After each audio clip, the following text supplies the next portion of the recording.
ಯಾರ ಪರವೂ ಅಲ್ಲ, ಯಾರ ವಿರುದ್ಧವೂ ಅಲ್ಲ. ಸಾಯಂಕಾಲ ಎಕ್ಸ್‌ಪ್ರೆಸ್, ಇದು ಜನಪರ. ಜೈ ಜವಾನ್ ಜೈ ಕಿಸಾನ್ ಅಂತಕ್ಕಂಥ ಘೋಷಣೆಗಳು ಅವಾಗವಾಗ ಕೇಳ್ತಾನೆ ಇರ್ತವೆ. ಇವತ್ತು ವಿಜಯಪುರ ಜಿಲ್ಲಾಧಿಕಾರಿ ಕಚೇರಿ ಎದುರುಗಡೆ ನೀವು ನೋಡ್ತಾ ಇದ್ದೀರಾ, ಸುಮಾರು 100 ಸೈನಿಕರು ಬಂದು ನಿಂತಿದ್ದಾರೆ. ಈ ಸೈನಿಕರ ಗೋಳು ಕೇಳುವವರು ಯಾರು ಅನ್ನುವಂತಹ ಪರಿಸ್ಥಿತಿಗೆ ಬಂದೊದಗಿದೆ. ರೈತನ ಬಗ್ಗೆ ಒಂದು ಕಡೆ ಆದರೆ, ನಿರಂತರವಾಗಿ ಸೈನಿಕರ ಬಗ್ಗೆ ಸಾಕಾಗಷ್ಟು ದೊಡ್ಡ ದೊಡ್ಡ ವಿಚಾರವಾಗಿ ಹೇಳ್ತಕ್ಕಂಥ ಪಕ್ಷಗಳು ಅಥವಾ ಸರ್ಕಾರಗಳು ಏನು ಮಾಡ್ತಾ ಇದ್ದಾವೆ ಅನ್ನೋ ಪ್ರಶ್ನೆ ಕಾಡತೊಡಗುತ್ತೆ. ಹಾಗಾಗಿ ಈ ರೈತರ ಮತ್ತು ಇಲ್ಲಿರ್ತಕ್ಕಂಥ ಸೈನಿಕರ ಹಲವಾರು ಬಾರಿ ನಾವು ರೈತರ ಸಮಸ್ಯೆಗಳನ್ನು ಕೇಳಿದ್ದೀವಿ. ಆದರೆ ಸೈನಿಕರ ಸಮಸ್ಯೆ ಆಂತರಿಕವಾಗಿ ನಿವೃತ್ತಿ ಆದ ಮೇಲೆ ಸೈನಿಕರ ಪರಿಸ್ಥಿತಿ ಏನಾಗುತ್ತೆ ಮತ್ತು ಏನಾಗಿದೆ ಅನ್ನೋದು ಗೊತ್ತಾಗಿ ಇದು ಉದಾಹರಣೆಯಾಗಿದೆ. ಬನ್ನಿ ಅವ್ರ ಜೊತೆ ಚರ್ಚೆ ಮಾಡೋಣ. ಇಲ್ಲಿರ್ತಕ್ಕಂಥ ಸೈನಿಕರ ಪರಿಸ್ಥಿತಿ ಇವತ್ತು ಏನಾಗಿದೆ, ಯಾಕೆ ಈಗ ಜಿಲ್ಲಾಧಿಕಾರಿ ಕಚೇರಿ ಎದುರುಗಡೆ ಬಂದಿದ್ದಾರೆ ಅಂತಕ್ಕಂಥದ್ದನ್ನು ಮುಖ್ಯವಾಗಿ ತಾವು ಹಿರಿಯರಿದ್ದೀರಿ ಸರ್, ಅವ್ರಿಗೆ ಹಿರಿಯರಿದ್ದಾರೆ, ಮುಜುಗರ ಆಗುತ್ತೆ. ಇರಲಿ, ಪರವಾಗಿಲ್ಲ. ತಮ್ಮ ಹೆಸರು ಸರ್? ಉದಯ ಬಗ್ಲಿ, ಸಿಂದಗಿ ತಾಲೂಕಿನ ಅರೆ ಸೇನಾಪಡೆಯ ಸದಸ್ಯನಾಗಿದ್ದೆ. ಸರ್, ಏನಾಗಿದೆ, ಏನು ಸಮಸ್ಯೆ, ಯಾಕೆ ಬಂದಿದ್ದೀರಿ ಇವತ್ತು? ನಮ್ಮ ಸಮಸ್ಯೆ ನೋಡಿ, ನಮ್ಮ ಪೂರ್ವಜರು ಹಿಡ್ಕೊಂಡು ಇಲ್ಲಿವರೆಗೆ ಹೋರಾಟ ಮಾಡ್ಕೊತ ಬಂದಾರ. ಏನಪ್ಪ ಅಂದ್ರೆ ನಮ್ಮ ಅರೆ ಸೇನಾಪಡೆ ಯಾಸ್ CRPF, BSF, ITBP, CISF, Assam rifle, ಇವೆಲ್ಲ ನಮ್ಮ ಭಾರತದ ಅರೆ ಸೇನಾಪಡೆ. ಇವು ಆಂತರಿಕ ಸುರಕ್ಷೆಗಳ ಬಗ್ಗೆ ಮತ್ತು ಬಾರ್ಡರ್ ಸೆಕ್ಯೂರಿಟಿಯನ್ನು ಮಾಡುವಂಥ ಈ ಅರೆ ಸೇನಾಪಡೆ. ಇವರು ನಮ್ಮ ಪೂರ್ವಜರಂದ್ರೇನು, ಅವ್ರು ತಿರುಗಿ ಡೆತ್ ಆಗಿ ಹೋಗ್ಯಾರ. ಅವರೆಲ್ಲ ನಮಗೆ ಇರ್ಲಿಕ್ಕೆ ಊಟ ಮಾಡಲಿಕ್ಕೆ ಹೊಲ ಮತ್ತು ಇರ್ಲಿಕ್ಕೆ ಏನಾದರೂ ನಿವೇಶನ ಕೊಡ್ರಿ ಗೌರ್ಮೆಂಟ್ದಿಂದ ಅಂತ ಹೋರಾಡುತ್ತಾ ಬಂದಾರ. ಇಲ್ಲಿವರೆಗೂ ಯಾವ ಗೌರ್ಮೆಂಟು ಕೊಟ್ಟಿಲ್ಲ ಅವರಿಗೆ, ಯಾವ ಸರ್ಕಾರ ಬಂದ್ರೂ ಕೊಟ್ಟಿಲ್ಲ.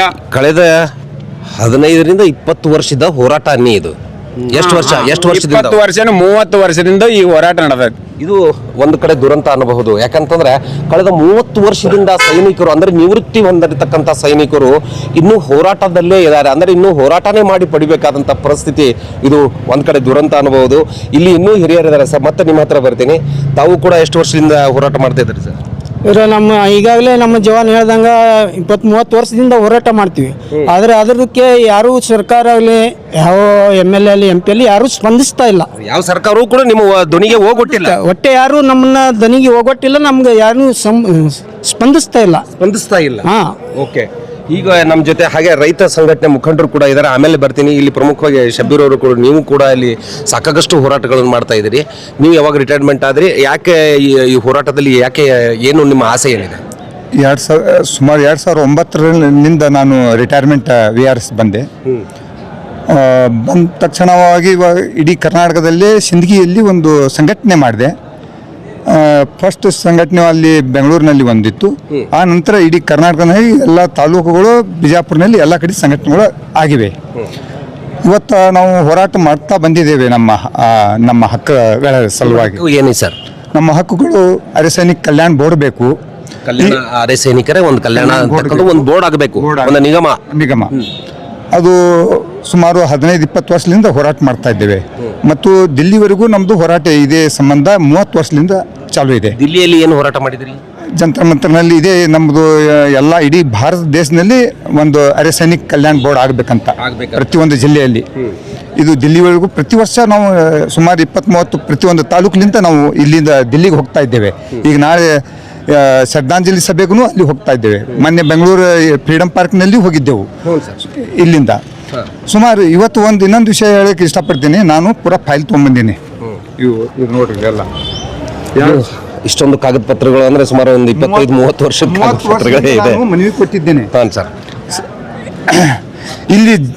ಇಲ್ಲಿವರೆಗೂ ಎಷ್ಟು ಜಿಲ್ಲಾಧಿಕಾರಿಗಳು ಬಂದು ಇಲ್ಲಿವರೆಗೂ ಏನು ಕೆಲಸ ಮಾಡಿದ್ದಾರೆ ಇದರಲ್ಲಿ ಎಲ್ಲ ಫೈಲ್ಗಳಲ್ಲಿ ಇದೆ. ನಿಮ್ಮ ಪ್ರಕಾರ ಯಾವ ರೀತಿ ಯಾರ್ಯಾರು ಏನೇನು ಕೆಲಸ ಮಾಡಿದ್ದಾರೆ ಬ್ರೀಫ್ ಆಗಿ ಹೇಳಿ. ಒಬ್ಬರು ಕೆಲಸ ಮಾಡಿಲ್ಲ. ಇವರು ಎಲ್ಲ ಜಿಲ್ಲಾಧಿಕಾರಿಗಳು ಏನು ಬಂದಿದ್ದಾರೆ ಇಲ್ಲಿವರೆಗೂ, ಇಲ್ಲಿ ಉಸ್ತುವಾರಿಗಳು ಆಗಲಿ, ಇಲ್ಲಿ MLA MLC ಇವರೆಲ್ಲ ರಾಜಕಾರಣಿಗಳ ಕಠಪುತಲಿಯಾಗಿ ಕೆಲಸ ಮಾಡಿದ್ದಾರೆ.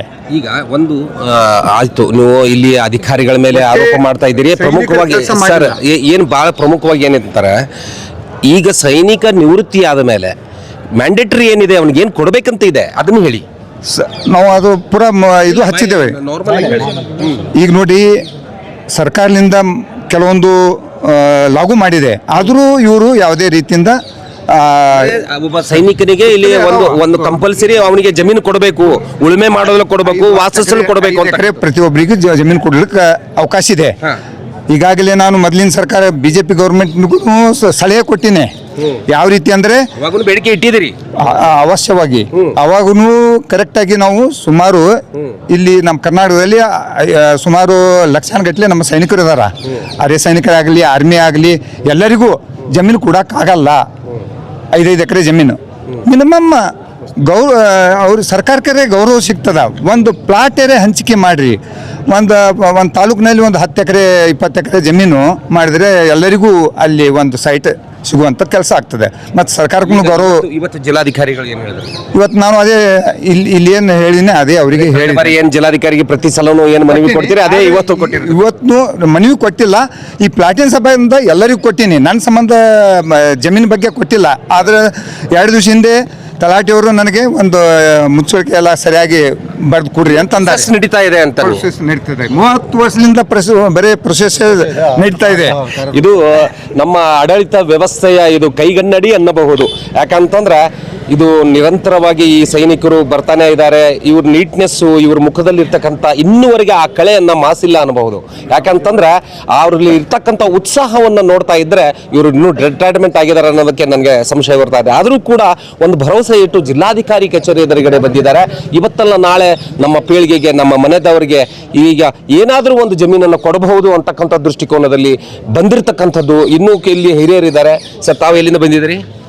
ನಾನು ರವೀಂದ್ರ ಬಿರಾದರ್ ಅಂತ ಸಿಂದಗಿ ಸಂಘದಿಂದ ಬಂದಿದ್ದೇನೆ. ಸಿಂದಗಿ ಸಂಘದಿಂದ ನಾನು ಒಬ್ಬ ಸೈನಿಕ. ಒಂದು 2020ರಿಂದ ನಾನು ತಹಸೀಲ್ದಾರ ತಹಸೀಲ್ದಾರ್ ಎಲ್ಲ ಮನವಿ ಕೊಟ್ಟೀನಿ. ನಮ್ಮ ಜಮೀನಿಗೆ ಹಾದಿಲ್ಲ. ಇನ್ನೊಬ್ಬ ಸೈನಿಕ ಶಿವಣಿಗೆ ಅಂತೇಳಿ, ಜಗದೀಶ್ ಶಿವಣಿಗೆ, ಅವ್ರದ್ದು 2009ರಿಂದ ಮನವಿ ಕೊಟ್ಟ ನಾವು ಎಲ್ಲ ಕ್ಲೋಸ್ ಮಾಡಾಕತ್ತೀವಿ. ಇದು ನೋಡಿ, 2020ರಿಂದ ಎಲ್ಲ ಮನವಿ ಕೊಡೋದು ಬಂದೀನಿ. ಇವತ್ತು ನಾನು ಜಿಲ್ಲಾ ಅಧಿಕಾರಿಗೆ ಮನವಿ ಕೊಡಕ್ಕೆ ಬಂದಿದ್ದೇನೆ. ಏನು ಸಾಲ ಆಗಲ್ಲ. ಇವು ತೊಗೋತಾರ, ಅಲ್ಲಿ ಒಯ್ದೋಗಿತಾರೆ, ತೊಗೋತಾರ, ಒಯ್ದೋಗಿತಾರೆ. ಅಟ್ಲೀಸ್ಟ್ ನಾನು ಸೈನಿಕ ಇದ್ದೀನಿ. ನಾನು ಸೈನಿಕಿಗೆ ಈ ಹಾಲೈತೈತಿ. ಸಾರ್ವಜನಿಕ ರೈತನಿಗೆ ಏನು ಹಾಲತ್ತಿದೆ? ಇದು ಪ್ರಶ್ನೆ ಸಹಜ ಆಗಿದೆ. ನಮ್ಮ ಸೈನಿಕರ ಪರಿಸ್ಥಿತಿ ಹೀಗಿರಬೇಕಾದ್ರೆ ಇನ್ನು ಸಾರ್ವಜನಿಕರ ಪರಿಸ್ಥಿತಿ ಎಷ್ಟು ಅಧೋಗತಿಗೆ ಬಂದಿರಬಹುದು ಅನ್ನೋದು ಯೋಚನೆ ಮಾಡಿ ಅಂತಕ್ಕಂಥದ್ದು. ಹಿರಿಯರಿದ್ದಾರೆ. ತಮ್ಮ ಹೆಸರು ಸರ್? ಧರ್ಮಣ್ಣ ಯಾಳವಾರ ಅಂತ ಸರ್. ಎಲ್ಲಿ ತಾವು ಯಾವ ಊರು ಸರ್? ಬಿಜಾಪುರದಲ್ಲಿ ಇಲ್ಲೇ ತಾವು ನೋಡ್ಕೊಂತ ಬಂದಿರಿ ಎಲ್ಲಾ. ಇದು ಬರೀ ಮನವಿ ಮೇಲೆ ಮನವಿ ಏನು ಅನ್ಸುತ್ತೆ ಸರ್? ಮುಂದೆ ಆಗುತ್ತಂತ ಭರವಸೆ ಇದೆಯಾ? ಭರವಸೆ ಇದೆ ಸರ್, ಆಗತ್ತ. ಸರ್ಕಾರ ಮಾಡತ್ತ. ಆದ್ರೆ ಇಲ್ಲಿವರೆಗೂ ನಮ್ಮ ಪ್ಯಾರಾಮಿಲಿಟರಿ ಫೋರ್ಸಸ್ ಸಲುವಾಗಿ ಸಪರೇಟ್ ಸೈನಿಕ ಕಲ್ಯಾಣ ವೆಲ್ಫೇರ್ ಬೋರ್ಡ್ ಇಲ್ಲದೇ ಕಾರಣ ಇವೆಲ್ಲ ಡಿಲೇ ಆಗ್ಯಾವ. ಈಗ ಅವರ ಪರವಾಗಿ ನಮ್ಮದೇ ಆದಂಥ ನಾವೇ ಎಲ್ಲ ಸದಸ್ಯರು ಕೂಡಿ ನಮ್ಮದೇ ಒಂದೊಂದು ಅಸೋಸಿಯೇಷನ್ ಮಾಡೀವಿ. ನಮ್ಮ ಅಸೋಸಿಯೇಷನ್ ಥ್ರೋನೇ ಏನು ಸೈನಿಕ ಕಲ್ಯಾಣ ವೆಲ್ಫೇರ್ ಬೋರ್ಡ್ ಮಾಡ್ತಾ ಇದೆ ಕೆಲಸ, ಅದನ್ನು ನಮ್ಮ ಸಂಘದಿಂದ ನಾವು ಮಾಡ್ತಾ ಇದ್ದೀವಿ. ನಮ್ಮ ಸಂಘದಿಂದ ಸೈನಿಕರ ತೊಂದರೆಗಳನ್ನು ಸಂಬಂಧಪಟ್ಟ ಅಧಿಕಾರಿಗಳಿಗೆ, ಸಂಬಂಧಪಟ್ಟ ಮಿನಿಸ್ಟ್ರಿಯಲ್ಲಿಗೆ ಕಳಿಸ್ತಾ ಇದ್ದೀವಿ. ಪ್ರಯತ್ನ ಮಾಡ್ತಾ ಇದ್ದೀವಿ. ಈಗ ರಾಜ್ಯ ಸರ್ಕಾರದಲ್ಲಿನೂ ಸಪರೇಟ್ ಪ್ರತ್ಯೇಕವಾಗಿ ನಮ್ಮದೇ ಆದಂಥ ಒಂದು ವೆಲ್ಫೇರ್ ಬೋರ್ಡ್ ಆಗುವಂಥ ನಿರೀಕ್ಷೆ ಇದೆ, ಆಗ್ತಾ ಇದೆ. ಆಗುವವರೆಗೂ ನಮ್ಮ ಛಲ ನಾವು ಬಿಡೋದಿಲ್ಲ. ಎಲ್ಲಿವರೆಗೂ ನಾವು ದೇಶವನ್ನು ಹೋರಾಟ ಮಾಡಿ ರಕ್ಷಣೆ ಮಾಡಿವಿ ಅಂದ್ರೆ ಇನ್ನು ನಮ್ಮ ರಕ್ಷಣೆಗೆ ನಾವಿಲ್ಲ ಅಂತಂದ್ರೆ ಪಬ್ಲಿಕ್ ಯಾವ ರೀತಿ ರಕ್ಷಣೆ ಮಾಡ್ತಕ್ಕೆ ಸಾಧ್ಯ ಇದೆ? ಅದ್ಭುತವಾಗಿರ್ತಕ್ಕಂಥದ್ದು. ನಾವು ದೇಶವನ್ನು ರಕ್ಷಣೆ ಮಾಡಿದ್ದೀವಿ, ಇನ್ನಾದರೂ ಕೂಡ ನಾವು ಅದೇ ಅದರಲ್ಲಿ ಕೆಲಸ ಮಾಡ್ತೀವಿ ಅನ್ನೋ ಉತ್ಸಾಹವನ್ನು ತೋರಿಸಿರ್ತಕ್ಕಂಥದ್ದು. ಸರ್, ಈಗ ಮುಂದಿನ ಒಂದು ನಿಮ್ಮ ಯಾವ ಬೇಡಿಕೆ, ಯಾವಾಗ ಏನಾದರೂ ಒಂದು ಅಧಿಕೃತವಾದಂಥ ಒಂದು ದಿನ ಕೊಡ್ತೀರೋ ಅಥವಾ ಅವ್ರಿಗೆ ಏನಾದರೂ ಕಾಲಾವಕಾಶ ಕೊಡ್ತೀರೋ ಜಿಲ್ಲಾಧಿಕಾರಿಗೆ? ಏನು ನಿಮ್ಮ ಮುಂದಿನ ವಿಚಾರ? ಮುಂದಿನ ವಿಚಾರ, ಈಗ ಇವತ್ತಿನ ಮೀಟಿನಲ್ಲಿ ಜಿಲ್ಲಾಧಿಕಾರಿ ಸಾಹೇಬರು ನಾವು ನಿಮ್ಮ ಬಗ್ಗೆ ವಿಚಾರ ಮಾಡ್ಲಿಕ್ಕತ್ತೀವಿ, ಇನ್ನು ಏನದ ನಾವು ನೋಡ್ತೀವಿ, ಲಿಸ್ಟ್ ಕೊಡ್ರಿ, ಎಷ್ಟು ಜನ ಅದೀರಿ ಅನ್ನೋದು ಲಿಸ್ಟ್ ಪ್ರಿಪೇರ್ ಮಾಡಿರಿ ತಾಲೂಕದಿಂದ, ಮತ್ತು ಎಲ್ಲ ನೋಡ್ತೀವಿ. ಅದು ಮಿಲ್ಟ್ರಿ ಇರಲಿ ಮತ್ತು ಪ್ಯಾರಾಮಿಲ್ಟ್ರಿ ಇರಲಿ, ನಮ್ಮ ಆಫೀಸ್ನಲ್ಲಿ ಯಾವುದೇ ಭೇದ ಭಾವ ಇಲ್ಲ. ಅದಕ್ಕಾಗಿ ನಮ್ಮ ಹತ್ರ ನಿವೇಶನ ಕೊಡ್ಲಿಕ್ಕಾಗಂಗಿಲ್ಲ, ಇರುವಾಗ ಪ್ಲಾಟ್ ಮಾತ್ರ ಕೊಡುವಂಥ ಒಂದು ಪ್ರೊಸೆಸ್ ಮಾಡ್ತೀವಿ. ಅದಕ್ಕಾಗಿ ಮೊದಲು ಅವ್ರು ಹೇಳಿದ್ರು ಯಾರಿಗೆ ಪ್ಲಾಟ್ ಇಲ್ಲ ಅವರಿಗೆ ಮೊದಲು ಕೊಡ್ತೀವಿ. ಆ ನಂತರ ಎಲ್ಲ ಇದ್ದವ್ರಿಗಾಗಲಿ ಎಲ್ಲರಿಗಾಗಲಿ ಗೌರವಪೂರ್ವಕ ಸರ್ಕಾರದಿಂದ ಆಗಲಿ ನಮ್ಮ ವತಿಯಿಂದ ಆಗಲಿ ಏನು ಸಾಧ್ಯ ಆದಷ್ಟು ನಾವು ಇಶ್ಯೂ ಮಾಡ್ತೀವಿ ಅಂತ ಹೇಳ್ಯಾರ. ಇದನ್ನು ನಿರೀಕ್ಷಣೆ ಮಾಡ್ತೀವಿ ನಾವು. ಸ್ವಲ್ಪ ಸಮಯ ನಿರೀಕ್ಷಣೆ ಅದು ಅವರಿಂದ ಸಾಧ್ಯ ಆದರೆ ಸರಿ, ಇಲ್ಲಿಂದ ಮತ್ತು ನಮ್ಮ ಎಲ್ಲ ಸಂಘಗಳು ಕೂಡಿಕೊಂಡು ಮೀಟಿಂಗ್ ಮಾಡಿ ಅದ್ರ ಬಗ್ಗೆ ಏನು ಹೋರಾಟ ನಮ್ಮದು ಜಾರಿ ಎಲ್ಲಿವರೆಗೆ ಸಿಗಲ್ಲ ಈ ಹೋರಾಟ ನಾವು ಜಾರಿ ಇಡ್ತೀವಿ. ಮುಂದೆ ಬರುವ ಪೀಳಿಗೆಗೆ ಈ ನಮ್ಮ ಹೋರಾಟ ಕೊಟ್ಟು ಹೋಗ್ತೀವಿ. ಆಗಲಿಲ್ಲ ಅಂದ್ರೆ ಅದು ಮುಂದಿಂದು ಹಿಸ್ಟ್ರಿ ಹೇಳಿಬಿಟ್ರು ಅವರು. ಯಾಕಂತಂದ್ರೆ ಇದು ಇವ್ರು ಮಾಡ್ತಾರೋ ಬಿಡ್ತಾರೋ ಗೊತ್ತಿಲ್ಲ, ಬಟ್ ನಮ್ಮ ಹೋರಾಟ ನಿರಂತರ ಇರ್ತದೆ ಅಂತಕ್ಕಂಥ ಒಂದು ಆತ್ಮವಿಶ್ವಾಸದ ಜೊತೆಗೆ ಸರ್ಕಾರಕ್ಕೆ ಎಚ್ಚರಿಕೆ ಕೊಟ್ಟಿದ್ದಾರೆ. ಇನ್ನು ಒಂದು ಕಡೆ ಜೈ ಜವಾನ್ ಆದರೆ ಜೈ ಕಿಸಾನು ಕೂಡ ಇವ್ರಿಗೆ ಕೈ ಜೋಡಿಸಿರ್ತಕ್ಕಂಥದ್ದು. ನಮ್ಮ ಜೊತೆ ನಾಯಕರಾಗಿರ್ತಕ್ಕ ಸರ್, ತಮ್ಮ ಹೆಸರು? ಶಂಕರಗೌಡ ಹಿರೇಗೌಡರು ಸರ್, ಜಿಲ್ಲಾ. ಹೇಳ್ರಿ ಗೌಡ್ರೆ, ಈ ಹೋರಾಟ ಇವತ್ತು ಬಂದಿರತಕ್ಕಂಥ ಸೈನಿಕರ ಒಂದು ಪರಿಸ್ಥಿತಿ ನೋಡಿ ನಿಮ್ಗೆ ಏನು ಅನ್ನಿಸ್ತು? ಸರ್, ಇವತ್ತಿನ ಸೈನಿಕರ ಇಲ್ಲಿ ಕಚೇರಿ ಅಲೆದಾಡೋದು ಸುಮಾರು ವರ್ಷಗಳನ್ನು ನೋಡಿದ್ರೆ ನಮಗೆ ಬಹಳ ನೋವು ಮತ್ತು ಬೇಜಾರು ಅನ್ನಿಸ್ತಿದೆ. ಈ ಸರ್ಕಾರದ ಮೇಲೆ, ಕೇಂದ್ರ ಸರ್ಕಾರ ಇರ್ಬೋದು, ರಾಜ್ಯ ಸರ್ಕಾರ ಇರ್ಬೋದು.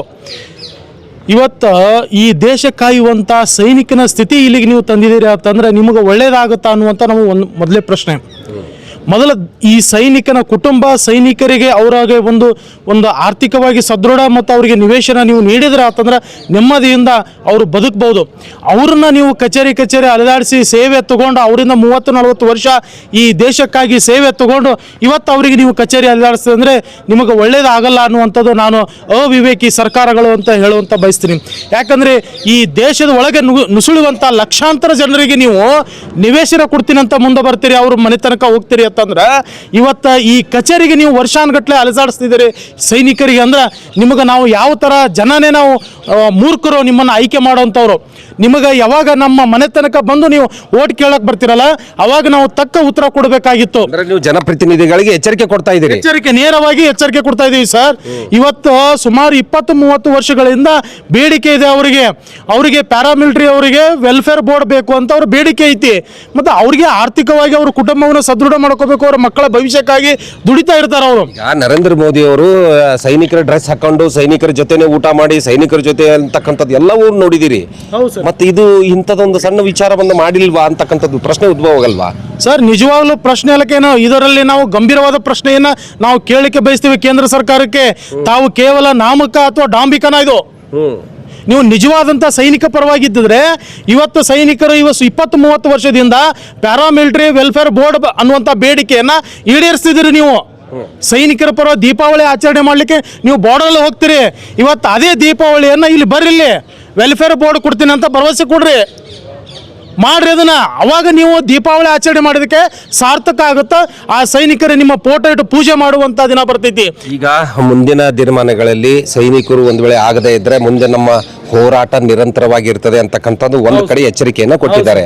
ಈ ಸೈನಿಕರಿಗೆ ನೀವು ಯಾವ ರೀತಿ ಬೆಂಬಲವನ್ನು ಸೂಚಿಸ್ತೀರಿ ಸರ್? ಇವತ್ತು ಈ ಪ್ಯಾರಾಮಿಲಿಟರಿ ನಿವೃತ್ತ ಸೈನಿಕರಿಗೆ ಏನು ಆಗ್ತಿರುವಂಥ ಅನ್ಯಾಯ, ಬೇಡಿಕೆ, ನಿರಂತರವಾಗಿ ಅವರ ನೋವಿದೆಯಲ್ಲ, ಆ ನೋವಿಗೆ ಪೂರ್ಣ ಧ್ವನಿಯಾಗಿ ನಾವು ನಿಂತ್ಕೊಂತೀವಿ. ಎಲ್ಲ ನಾವು ರೈತರು, ಸಮಸ್ತ ರೈತರು, ಇದರಲ್ಲಿ ಭೇದ ಭಾವನೆ ಇಲ್ಲ. ನಾವು ಪ್ರತಿ ಘೋಷಣೆಯಲ್ಲಿ ಜೈ ಜವಾನ್ ಜೈ ಕಿಸಾನ್ ಅನ್ನುವಂಥದ್ದು ಇದೆ. ಅದನ್ನು ನಾವು ಎರಡನ್ನು ಒಟ್ಟಿಗೆ ತಗೊಂಡು ಹೋಗ್ತೀವಿ, ಅವ್ರ ಜೊತೆ ಸದಾ ನಾವು ನಿಂತ್ಕೊಂತೀವಿ. ಇದರಲ್ಲಿ ಎರಡು ಮಾತೇ ಇಲ್ಲ. ಅದಕ್ಕಿಂತ ಮುಂಚೆನೆ ಸರ್ಕಾರ ಎಚ್ಚೆತ್ತುಕೊಂಡು ಈ ಕಾರ್ಯವನ್ನು ಪೂರ್ಣಗೊಳಿಸಿದೆ ಆದರೆ ಅವರು ಫೋಟೋ ಇಟ್ಟು ಪೂಜೆ ಮಾಡ್ತಾರೆ ನಮ್ಮ ಸೈನಿಕರು. ಇಲ್ಲ ಅಂದ್ರೆ ಅವರಿಗೆ ತಕ್ಕ ಶಾಸ್ತಿ ಕಲಿಸ್ಬೇಕಾಗ್ತದೆ ಅನ್ನುವಂಥ ಮಾತನ್ನು ಈ ವೇದಿಕೆ ಮೂಲ ಹೇಳಕ್ಕೆ ಇಷ್ಟಪಡ್ತೀವಿ. ಜಿಲ್ಲಾ ಅಧ್ಯಕ್ಷರು ಶಂಕರಗೌಡ ಹಿರೇಗೌಡರು.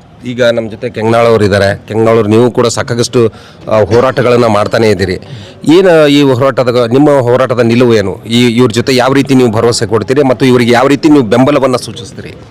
ಈಗ ನಾನು ಹೇಳೋದು ಇಷ್ಟೇ ರೀ, ಈ ಕರ್ನಾಟಕ ಸರ್ಕಾರ ಆಗಲಿ ಭಾರತ ಸರ್ಕಾರ ಆಗಲಿ ಮೊದಲ ರೈತರಿಗೆ ಒಂದು ನ್ಯಾಯ ಕೊಟ್ಟಿಲ್ಲ ಒಂದೇದ್ದು. ಮತ್ತು ಇಲ್ಲೆಲ್ಲ ಸೈನಿಕರು ನೋಡಿ DC ಆಫೀಸ್ ಮುಂದೆ ನೋಡಿ ನನಗೆ ಭಾಳ ಬೇಜಾರಾಯ್ತು. ನಿಮ್ಗೆ ಹೇಳ್ಬೇಕಂದ್ರೆ ಆ ದೇಶ ಕಾಯುವಂಥ ಸೈನಿಕರಿಗೆ ಇವರು ಮೂಲಭೂತ ಸೌಕರ್ಯ ಕೊಡಲಾಗತ್ತಿಲ್ಲ ಅಂದರೆ ಮತ್ತೆ ಇನ್ನು ಉಳಿದ ಜನರಿಗೆ ಏನು ಕೊಡ್ತಾರೆ ಇವರು? ಇದು ಪ್ರಶ್ನೆ ಆಗತ್ತೆ, ನಿಜವಾಗಿ ಆಗತ್ತೆ. ಆದ ಕಾರಣ ನಾವು ಮತದಾರರ ಜಾಗೃತರಾಗಬೇಕು. ಮತದಾರರ ಜಾಗೃತರಾಗಿ ಇಂಥ ಒಂದು ಭ್ರಷ್ಟ ವ್ಯವಸ್ಥೆಯನ್ನು ಕಡೆಗಾಣಿಸ್ಬೇಕು. ಕಡೆಗಾಣಿಸುವ ಕಡೆಗೆ ಒಂದು ಏನಯ್ಯ ಎಲ್ಲ ಜನರಿಗೆ ಮೂಲಭೂತ ಸೌಕರ್ಯ ಕೊಡುವ ಕಡೆಗೆ ಹೋಗ್ಬೇಕಂತ ನಾನು ಎಲ್ಲ ಜನರಿಗೆ ವಿನಂತಿ ಮಾಡ್ಕೊತೀನಿ. ಒಟ್ಟು ಕಡೆ ಜೈ ಜವಾನ್ ಜೈ ಕಿಸಾನ್ ಅಂತಕ್ಕಂಥ ಘೋಷಣೆಗಳು ನಾವು ಕೇಳ್ತಾನೆ ಇರ್ತೇವೆ. ಆದರೆ ಇವತ್ತಿನ ಈ ರೈತರು ಹೇಳ್ತಕ್ಕಂಥದ್ದು ಒಂದು ಕಡೆ ನಿಜ ಅನ್ನಿಸ್ತಾ ಇದೆ. ಹಾಗೂ ಇವೆಲ್ಲ ನಿಂತಿರ್ತಕ್ಕಂಥ ಏನು ಈ ಸೈನಿಕರೇನಿದಾರಲ್ಲ, ಈ ಸೈನಿಕರ ಪರಿಸ್ಥಿತಿಗೆ ಕಾರಣರು ಯಾರು ಅಂತಕ್ಕಂಥ ಪ್ರಶ್ನೆ ಉದ್ಭವ ಆಗುತ್ತೆ. ಒಟ್ಟಾರೆಯಾಗಿ ಈ ಸೈನಿಕರಿಗೆ ಅವರ ಮೂಲಭೂತ ಸೌಕರ್ಯಗಳಿಗೆ ಪ್ರಮುಖವಾಗಿ ಅವರಿಗೆ ಜಮೀನುಗಳನ್ನು ಕೊಡೋದ್ರ ಮೂಲಕ, ಅವ್ರ ಜಮೀನುಗಳಿಗೆ ರಸ್ತೆಗೆ ಅನುಕೂಲ ಮಾಡಿಕೊಡೋದ್ರ ಮೂಲಕ ಅವರಿಗೆ ಏನೆಲ್ಲ ಕೊಡಬೇಕಾಗಿದೆ ಅದು ಇಲ್ಲಿಯ ಜಿಲ್ಲಾಧಿಕಾರಿಗಳು ಮತ್ತು ಇಲ್ಲಿಯ ಉಸ್ತುವಾರಿ ಸಚಿವರು ಮತ್ತು ರಾಜ್ಯ ಸರ್ಕಾರದ ಮಂತ್ರಿಗಳು, ಮುಖ್ಯಮಂತ್ರಿಗಳು ಮತ್ತು ಕೇಂದ್ರ ಸರ್ಕಾರ ಇವರೆಲ್ಲರಿಗೂ ಹೊಣೆ ಆಗ್ತಾ ಇದ್ದಾರೆ. ಈ ನಿಟ್ಟಿನಲ್ಲಿ ಎಚ್ಚೆತ್ತುಕೊಂಡು ಇವರಿಗೆ ಏನು ಆ ಒಂದು ಸೈನಿಕರ ಬೋರ್ಡ್ ಮಾಡಬೇಕಾಗಿದೆ ಅದನ್ನು ಮಾಡಬೇಕು ಮತ್ತು ಇವರಿಗೆ ಕೊಡ್ತಕ್ಕಂತಹ ಜಮೀನು ಏನು ಮ್ಯಾಂಡೇಟರಿ ಇದೆ ಅದನ್ನು ಕಂಪಲ್ಸರಿ ಕೊಡಬೇಕು ಅಂತಕ್ಕಂಥ ದೃಷ್ಟಿಕೋನದಲ್ಲಿ ಇವರ ಆಗ್ರಹವಾಗಿದೆ. ಒಂದು ವೇಳೆ ಕೊಡದೇ ಇದ್ದರೆ ಇವರ ಜೊತೆ ಅಂದರೆ ಸೈನಿಕರ ಜೊತೆ ರೈತರು ಕೂಡ ಪ್ರತಿಭಟನೆ ಮಾಡ್ತೀನಿ ಅಂತಕ್ಕಂಥ ಎಚ್ಚರಿಕೆ ಕೊಡೋದ್ರ ಮೂಲಕ ಸರ್ಕಾರವನ್ನು ಎಚ್ಚರಿಸಿದ್ದಾರೆ. ಒಟ್ಟಾರೆಯಾಗಿ ಇವರ ಜೊತೆ ಸಾಯಂಕಾಲ ಎಕ್ಸ್ಪ್ರೆಸ್ ನಿರಂತರವಾಗಿ ಇರುತ್ತೆ. ಸಾಯಂಕಾಲ ಎಕ್ಸ್ಪ್ರೆಸ್, ವಿಜಯಪುರ. ಯಾರ ಪರವೂ ಅಲ್ಲ, ಯಾರ ವಿರುದ್ಧವೂ ಅಲ್ಲ. ಸಾಯಂಕಾಲ ಎಕ್ಸ್ಪ್ರೆಸ್, ಇದು ಜನಪರ.